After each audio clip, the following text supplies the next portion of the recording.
Yes, I am covered in organic sunless tanner. It's not my job to be pretty on TikTok. Sorry. So it's been interesting to have discussions this week around divorce after being a stay-at-home mom and the financial devastation that that can cause.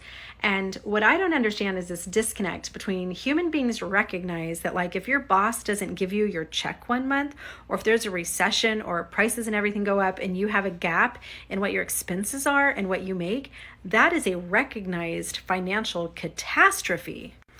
But after divorce, these women whining because they don't get alimony, well, there's this, you lose all of your money. When I divorced my husband, my lying, cheating, abusive, horrible husband, after 24 years of being a stay-at-home mom, I had zero. I had literally not a penny in the bank. Our monthly income was about $4,600 a month. I had 4 children that I was supporting. I had a son who was in pre-medical school, a daughter who was living out of state, finishing up high school, that I had to pay for her rent and groceries. My son had to drop out of school. My daughter was literally starving to death. And then I had 2 children at home.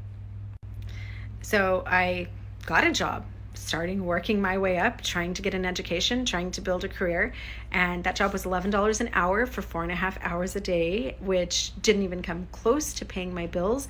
I was making what I had made as a 16-year-old girl in high school, supporting 5 human beings. And just the absolute mental exhaustion of it. I mean, waking up at 5 o'clock in the morning to get everything done at the house and drive all of my kids to school as a single mom, and then go work my job, and then deal with divorce attorneys and all this different stuff.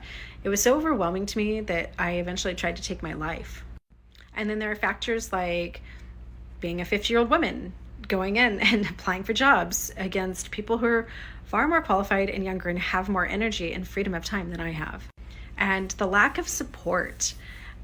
If you are single parenting and you're the one who has full custody of the kids. My very first day in my school teaching job, I had been there for like an hour, half an hour, I don't even know, teaching some first graders literature, when I got a call from Birdie's school. He was 8, he was in like 4th or 5th grade, and he had just thrown up at school on my first day at work.